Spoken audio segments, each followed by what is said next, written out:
Happy holidays, my Fin fans.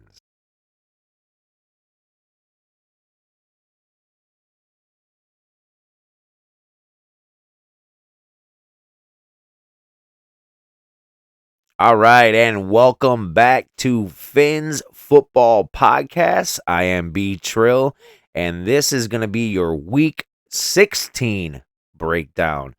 We are going to be facing the 49ers this weekend in a home game finale. Before we start and get into that, let's go ahead and give me some likes and make sure if this is your first time, you go ahead and hit the subscribe button. I want to make sure you are getting the latest updates, breaking news, predictions, recap, anything Miami Dolphin news. I will be bringing it to you.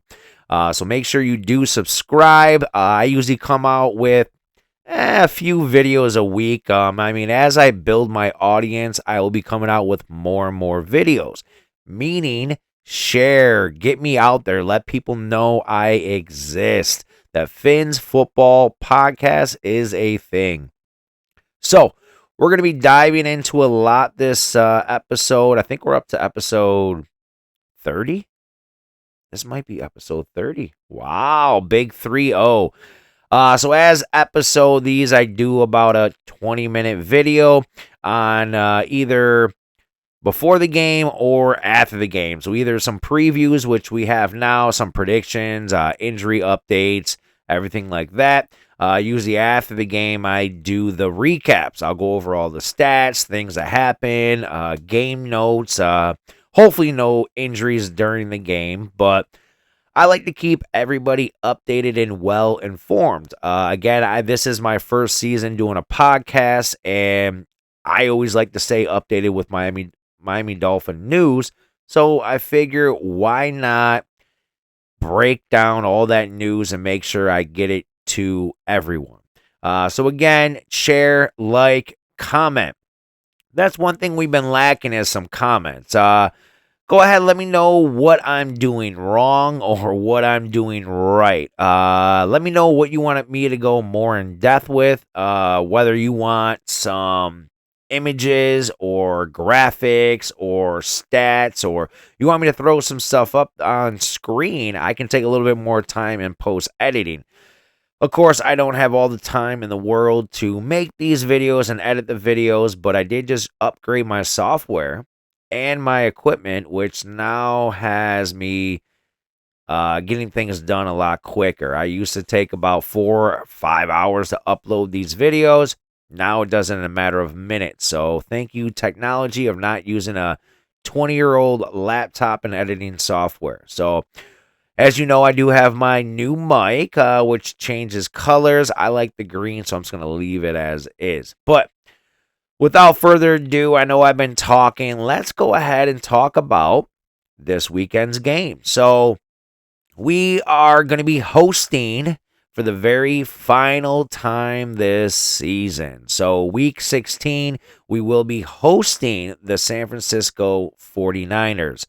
We are both coming into this game 6-8 and all but a miracle shy of being out of the playoffs. So the 49ers and the Miami Dolphins are pretty much in the same scenario. Outside looking in. No shot at winning the division, with a very, very, very, very small chance of actually making the playoffs. We basically need a lot of teams to lose, and we need to win out in order to make the playoffs. So as of right now, according to ESPN, the 49ers are not officially eliminated. They are less than 1% to make the playoffs. Miami is sitting there at a hard 4% to make the playoffs. So, again, not great numbers. With that, we may be eliminated this weekend with this game, with a loss, even with a win, possibly be eliminated. I'll go over some scenarios and probably I'll just wait until after it happens. I mean, it's not like it's breaking news of, oh, Miami needs a long list of teams to lose in order for Miami to win. and the rest of the season would have to play out perfectly. We would have had a way better chance if the Chargers lost last night. Of course, they didn't. I fell asleep when it was, 21-10? The Broncos were winning. Chargers were losing. I was like, all right, we got better chances of making the playoffs because all we need is basically teams to lose twice and Miami to win out, but that's looking very far and few at the moment.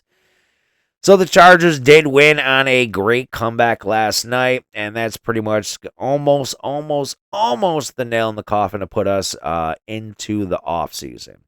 But with this, what's Miami going to do? Are we going to be out there putting in our all to win the game? Or are we looking more towards draft picks? So, of course, this is the NFL. They can't tank on purpose. They're going to be putting their players out there and trying to win a game. But right now, if the season ended, we would be between the 11th draft pick and the 15th draft pick. Again, with the 49ers having the same record, they are in the same boat. So it all depends at the end with coin toss and everything like that, who is above who when you have the same record. But right now we're between 11 and 15. Middle of the pack feels like where Miami has been the past 20 plus years. We're never going to get anywhere with this constant struggle. Here we did the teardown, what was it, about 4 or 5 years ago, and we did the rebuild. We got all those first round draft picks, and some were hits, some were misses. We could talk about injuries all day because we are stacked up. But before I go into a little bit more about this Sunday's game, let's talk about the injury update. Let's talk about a lot of news going on with our roster. First and foremost, I should have said this at the top of this episode, Grant DeBow. So thank you. Good story to hear that he is back home with his family. I did hear he has come into the locker room. He was looking good. He had his shades on. He had some conversations with Mike McDaniel. So all is positive. He is walking. He has feeling. He doesn't look to be any long-term effect. But Mike McDaniel did shut him down. He did say he will not be playing football. And then we asked, wait, ever? And they said, no, just this season. So Mike McDaniel, he did kind of stop that sentence. But Grant DeBow, he will be shut down for the season. Hoping all is well with him, and prayers were answered. So great news to hear that. Unfortunately, bad news.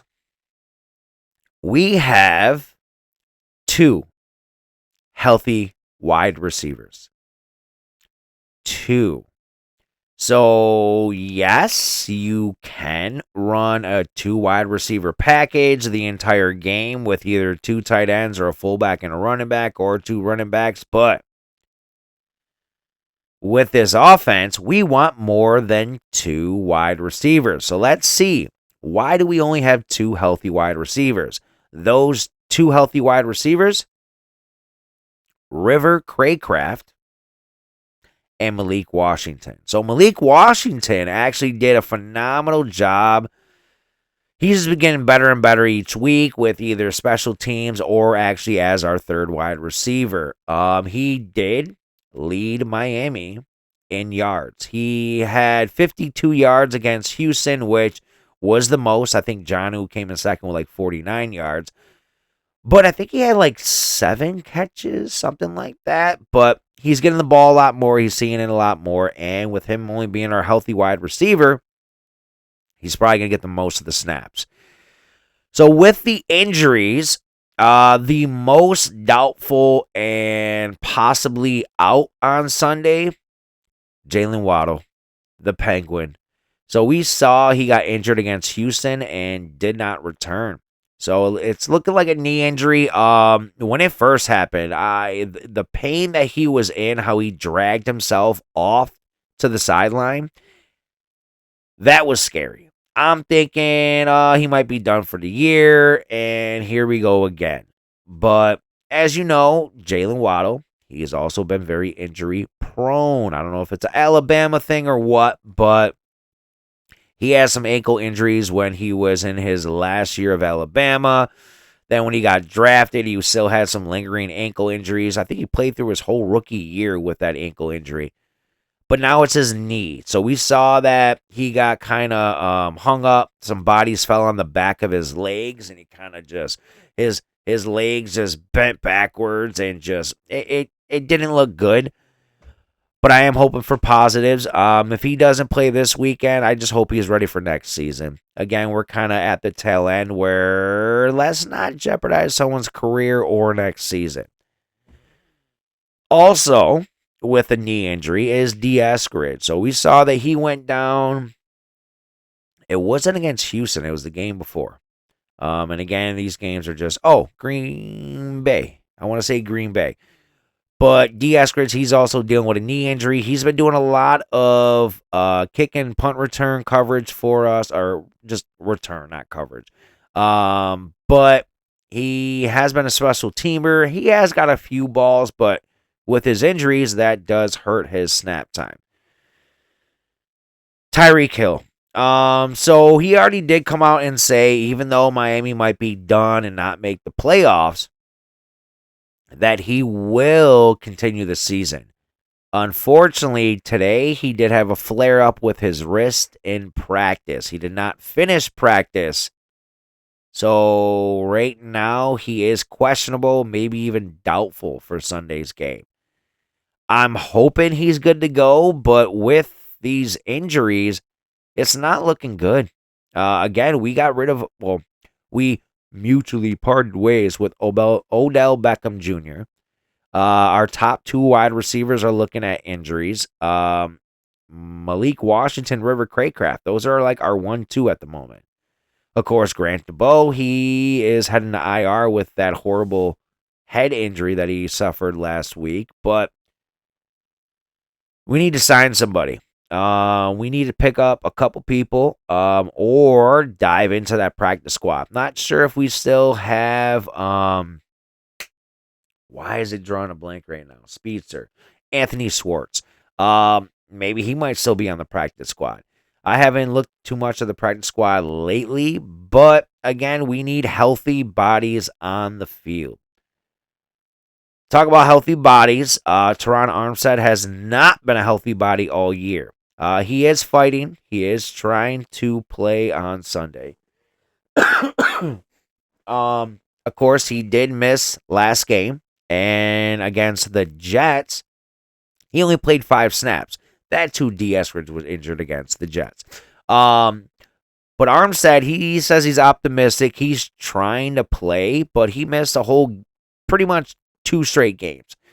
So hopefully he can come in and play, but it's not looking good. He's probably going to retire at the end of the season. It's just, his body is just tearing down. And Kendall Lamb, he actually was a full practice on Friday. So again, he's been dealing with injuries. He missed last game. He did not play last game against the Houston Texans. So hopefully Lamb will play. While I'm talking about the offensive line, I'm going to squeeze in there, we might have a new addition to the starting lineup. Leon Eichenberg.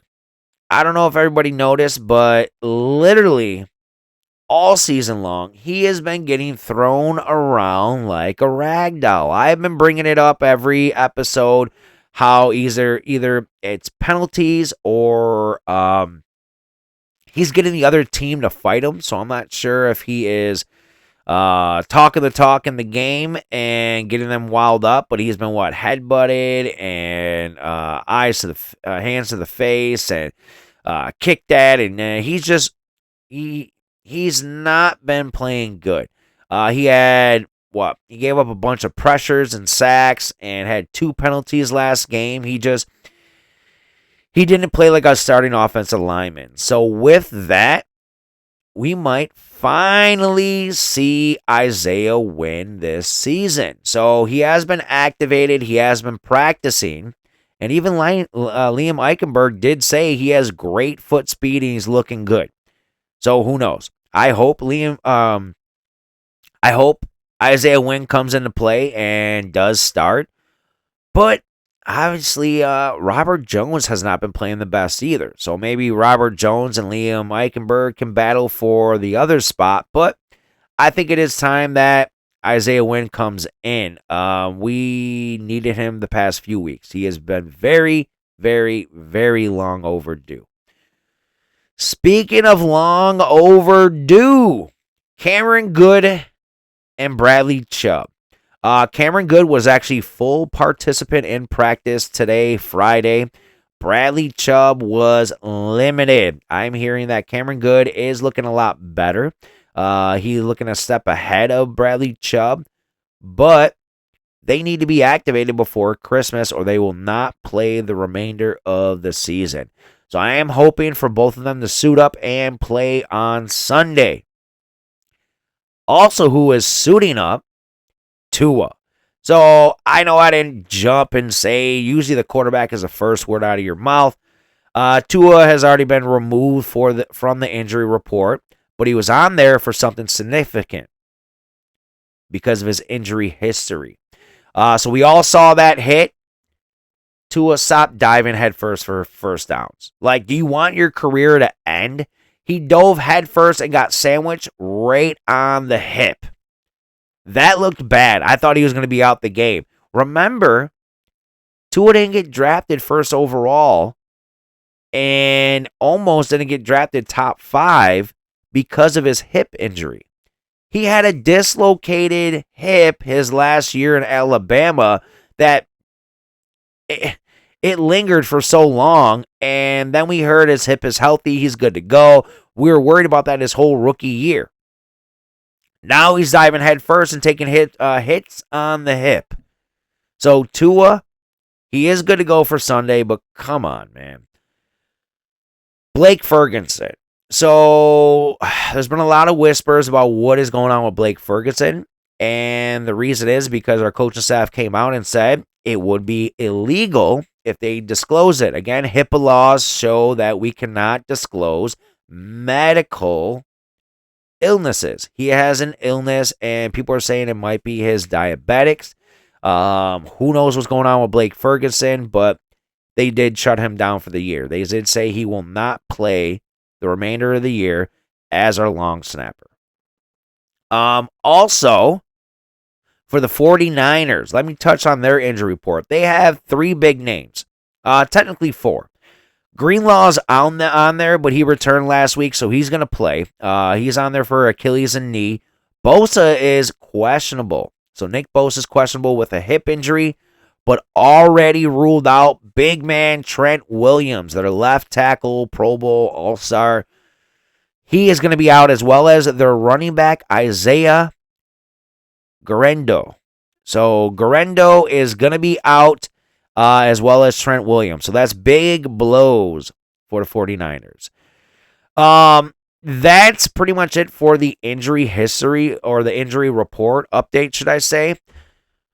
Right now, Miami, we just need to get back to winning or head towards tanking for a better draft position, top 10 pick. If we do want to win, I say Jonnu and run the ball. Simple as that. But I'm going to wrap up everything right now. If you are still watching, thank you, thank you, thank you. Keep watching, keep sharing, keep liking, keep subscribing, and let everybody know I'm out there. Tune in after the game for a recap on what happened.